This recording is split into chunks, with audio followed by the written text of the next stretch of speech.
Vamos conversar com o professor do Departamento de Ciência Política da Universidade de Campinas, a Unicamp, Wagner Romão. Bom dia, Wagner. Bom dia, Glauco. Wagner, nesse conturbado cenário político brasileiro, a gente teve ontem aí a operação da Polícia Federal que acabou resultando em busca e apreensão, inclusive, de computador do governador do Rio de Janeiro, Wilson Witzel, e temos aí as desconfianças em relação ao vazamento de informações relativas a essa operação, já que a deputada Carla Zambelli sugeriu que essa operação ia ser feita. Também teve um assessor, Felipe Martins, né, do Palácio do Planalto ali, que também fez o mesmo tipo de sugestão por meio de uma rede social, e até o senador Flávio Bolsonaro também dizendo que na verdade tudo estava começando, que vamos ter aí um tsunami em relação a isso. Como é que você vê esse cenário específico, Wagner? A gente tem aí indícios de que há uma polícia política no Brasil? O Glauco, acho que a gente tem que separar bem essa questão dessa operação, né? Eu não tenho dúvida que o Bolsonaro quer controlar a Polícia Federal para si próprio, né, e para os seus familiares, para a defesa dos seus familiares, quer obter informações privilegiadas, que não são as informações que devem ser passadas para o presidente da República. A princípio, o presidente da República não tem que obter nenhuma informação de ações da Polícia Federal, ele tem que realmente saber das ações da Polícia Federal quando elas forem noticiadas pela imprensa, né? Porque, afinal de contas, o que se pretende é que a Polícia Federal seja ativa para buscar crimes, né? Ela não deve servir ao presidente da República. Agora, no caso dessa ação de ontem, o que eu vejo em termos de repercussão, né? Essa ação ela já estava em andamento há alguns meses, né? Realmente ali, ao que parece, existem evidências de que houve ali algum mal feito, né, na relação entre o governador do estado, a sua esposa, né, escritório de advocacia da esposa. Parece que há indícios realmente que podem sustentar uma necessidade daquela operação da forma como ela foi feita. Ela foi liberada pelo STJ e assim por diante. Agora, eu não tenho dúvida que nesse contexto de absoluta crise institucional, né, conflito entre presidência da República e os estados, né, e contra os governadores, né, quer dizer, o Bolsonaro chamou, né, os governadores do Rio de Janeiro e de São Paulo de excremento, estrume, né? Então, assim, a gente tem uma situação absolutamente inadequada, para dizer o mínimo, né? Assim, é um absurdo realmente isso que está acontecendo no país. E no caso da Carla Zambelli, é muito provável, né, que ela realmente tenha tido algum tipo de informação. Não dá para a gente afirmar isso, porque também havia já uma decisão anterior, né, há alguns dias atrás, do STJ, liberando essas informações. Agora, o que acontece é que ela talvez agora com a disputa vencida, né, contra Joyce Hasselman, ela é a principal articuladora política do presidente da República nas redes sociais, né? Então ela quer manter esse patamar de informação privilegiada, né? E quer manter ali um público cativo. Então a gente vive uma realidade na política brasileira hoje que ela é a questão dos vazamentos de informações, né? Quem vai dar o primeiro furo, quem vai manter uma audiência cativa nas redes sociais, né? Eu penso que é isso que está acontecendo. Veja, essa operação ela seria uma operação normal, entre aspas, né? Dentro daquilo que a gente tem visto no Rio de Janeiro, infelizmente, né? Sempre uma renovação de políticos que têm levado vantagem, né? Que têm sido presos, né, em operações policiais, enfim, gente que está na cadeia e vai continuar na cadeia por muito tempo. Talvez o Witzel não seja uma exceção a essa regra que vem se consolidando, mas eu concordo contigo que o que aparenta, né, é mais um elemento, é mais um indício de que nós podemos sim chegar numa polícia, que a Polícia Federal se torne uma polícia política, né? Eu não tenho dúvida que é isso que pretende o presidente da República. Agora, eu acho que nesse caso nós temos que separar um pouco as coisas. Me parece que há aí uma diferença que é importante a gente tornar explícita, né? Faz essa demarcação importante, né, Wagner? Porque obviamente ninguém é contra investigação. O que a gente pede, seja qual for o alvo, seja o governador Wilson Witzel, mesmo membros da família Bolsonaro, que as investigações se deem dentro dos limites do respeito ao Estado Democrático de Direito, que a gente sabe que foi bastante violado nos últimos anos pelos órgãos que compõem o sistema de justiça. E quando a gente fala em vazamento, né, de pessoas saberem antes, a gente lembra que esse é um método recorrente, inclusive, usado muito na Operação Lava Jato, digamos que foi até consagrado ali, né? Porque os vazamentos eram comuns, algumas pessoas, veículos de imprensa, alguns jornalistas sabiam antes, né, de determinadas operações, quando que elas iam ocorrer, e aquilo, na verdade, com aquilo se armava um grande circo midiático. Quer dizer, essas relações precisam ser investigadas, a gente precisa, né, Wagner, voltar a respeitar aí, pelo menos o nosso rascunho de Estado Democrático de Direito. Não, é exatamente isso, Glauco. A gente, infelizmente, tem vivido nos últimos anos, né, uma situação em que se tornou uma normalidade, uma relação promíscua entre deputados e deputadas, em uma parte da imprensa, né? A Globo, que tanto reclama hoje desse tipo de operação, foi muito beneficiada no período da Operação Lava Jato, porque recebia informação privilegiada, o Moro passava, não posso afirmar isso, né? Mas a gente tem indícios muito fortes de que havia uma relação, sim, entre os procuradores da Operação Lava Jato, provavelmente, né, também o juizado lá em Curitiba. Então, a gente tem uma situação hoje no país muito difícil e que aparentemente vai... é triste dizer isso, mas aparentemente vai piorar, porque nós temos uma mudança aí na organização do poder político, na sua relação com a Polícia Federal e na sua relação com alguns tribunais também, né, que é uma operação de confronto aberto, né? Então, assim, o Bolsonaro, depois da liberação dessa reunião do dia 22 de abril, né, se ele não estava ainda num confronto aberto, agora ele está num confronto absolutamente aberto com as instituições, né? Então, o que nós vamos ver, o que eu penso é o seguinte, é que nós temos que cobrar do Judiciário, temos que cobrar também da instituição Polícia Federal, né, que ela se mantenha num caminho de retidão, né? É difícil também a gente pedir isso do STF, que já fez tantas coisas, eu diria, equivocadas, né?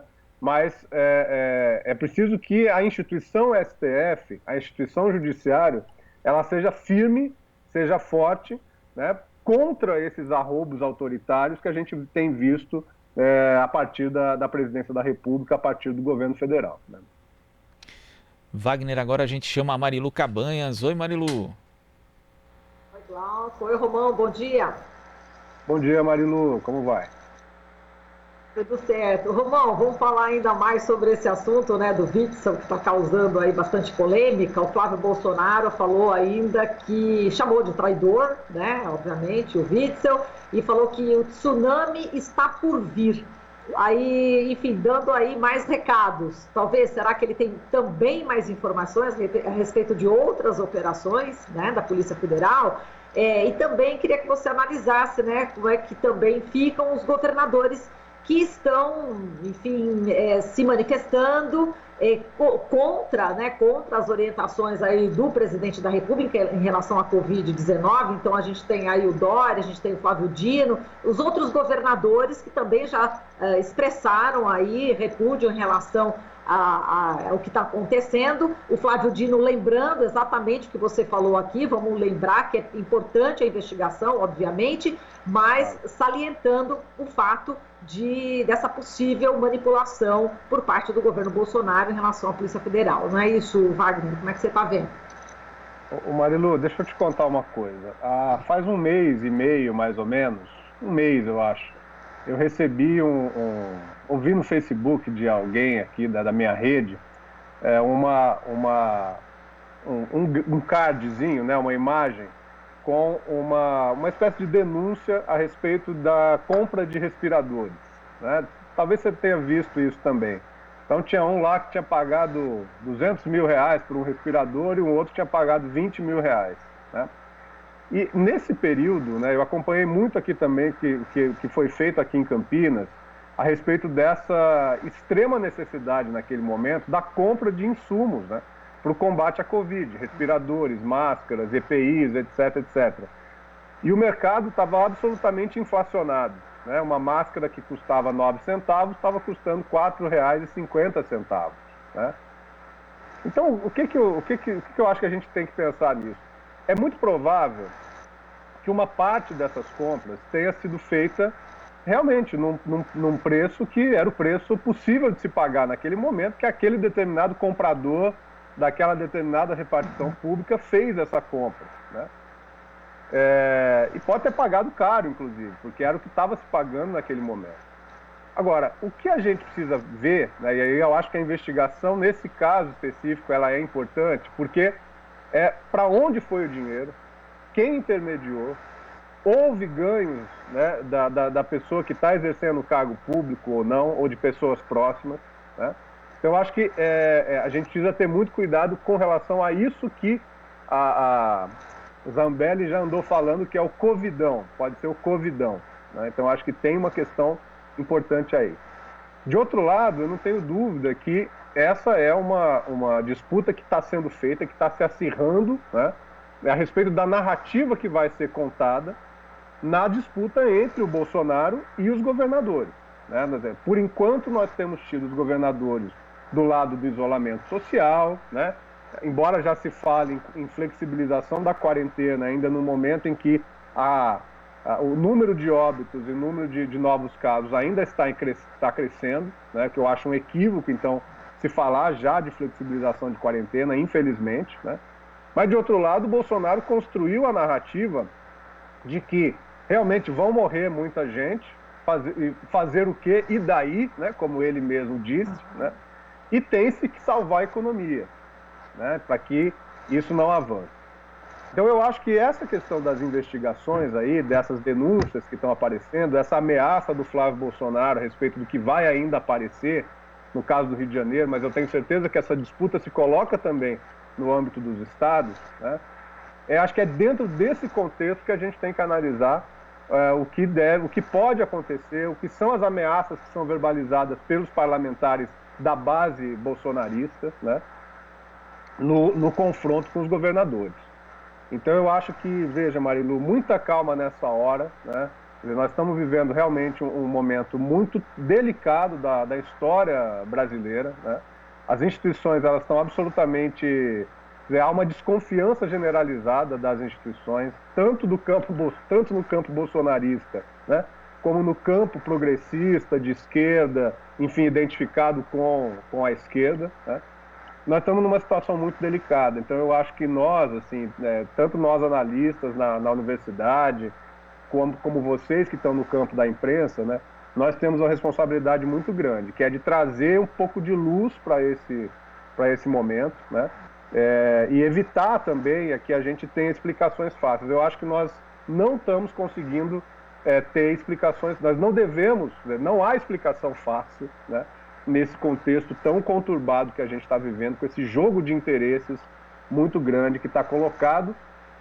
E eu diria até que o campo progressista ele está muito invisibilizado, né? Eu acho que você lembrou bem a questão da aprovação da lei da emergencial da cultura ontem, né? Eu acho que essa é uma ação importante do campo progressista, mas infelizmente o que nós estamos vendo é uma disputa entre a extrema-direita, o campo bolsonarista e o campo de direita, né?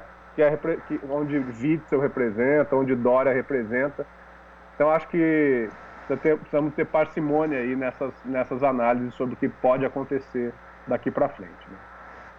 Exato, e a gente lembra, falando em mídia, né, que a Globo, ela poupa o Guedes, né, ela poupa o ministro Guedes. Essa questão da economia parece que, enfim, está blindada no governo Bolsonaro.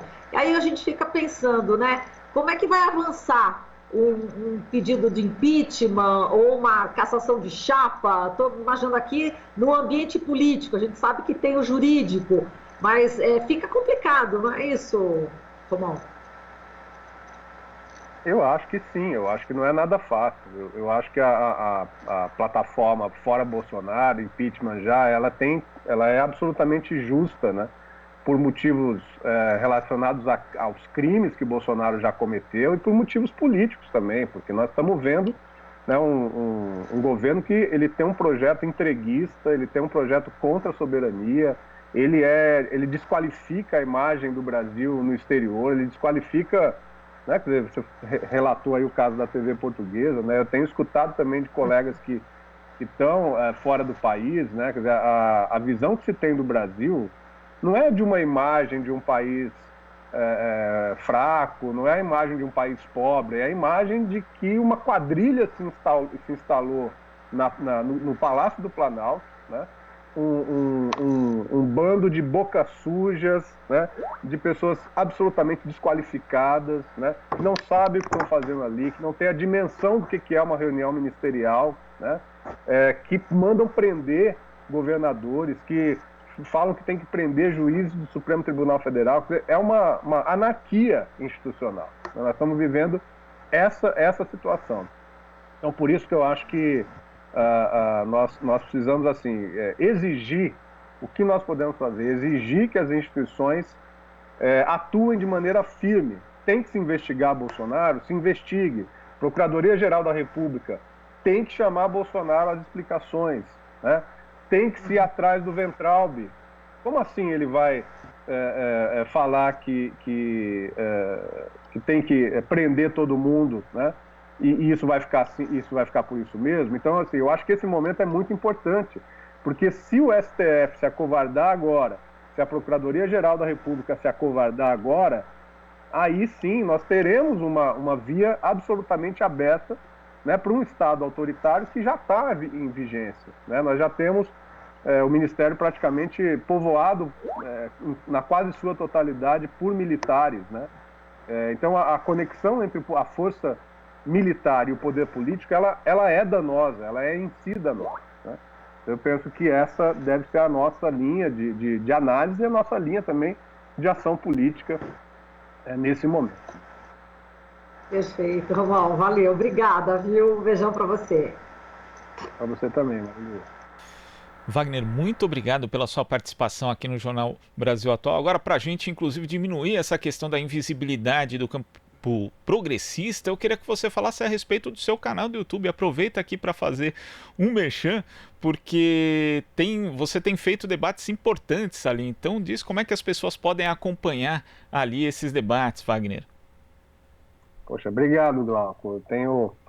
Eu tinha uma página no Facebook, né, Prof. Wagner Romão, e também agora um canal no YouTube. Eu tenho feito lives todo final de tarde, né, discutindo os desafios da esquerda. Hoje eu vou conversar com o Tarso Genro às 5h30 da tarde. Tenho feito um debate sobre políticas públicas nesses tempos de pandemia. Ontem conversei com o pessoal da cidadania LGBTI, né? Conversei também, vamos conversar sobre cultura na próxima segunda-feira, e a gente tem falado também sobre temas da atualidade, né? O debate, por exemplo, amanhã eu vou conversar com o Cláudio Couto, que sempre comenta aqui também na Rádio Brasil Atual sobre a aventura bolsonarista, né? Na sexta-feira eu vou falar com uma colega minha aqui do Instituto de Biologia, a Silvia Gatti, a respeito do vírus, né? Do coronavírus, das pandemias, e é uma forma que eu acho que a gente precisa tentar qualificar as informações. Rádio Brasil Atual, TVT, fazem muito isso, e eu estou, enfim, me somando aí a esse esforço, né, para que a gente permaneça conectado mesmo nesses tempos de pandemia e possa dialogar com as pessoas, trazer conteúdos de qualidade, pessoas para a gente fazer um debate num nível elevado sobre o que nós estamos fazendo, o que nós devemos fazer no próximo período. Agradeço aí a oportunidade, viu? Não estava nada combinado, não. Inclusive eu vi lá um tema que é muito importante, que deve ter mais relevância aí na esquerda, principalmente em tempos que a gente planeja aí a pós-pandemia, que é a questão da economia solidária. Mas aí a gente fala disso outro dia, Wagner. Muito obrigado. Valeu, meu querido. Um abraço para vocês todos aí. Abraço. Conversamos aqui com o professor do Departamento de Ciência Política da Universidade de Campinas, Unicamp, Wagner Romão. Você está ouvindo Jornal Brasil Atual. As notícias que os outros não dão.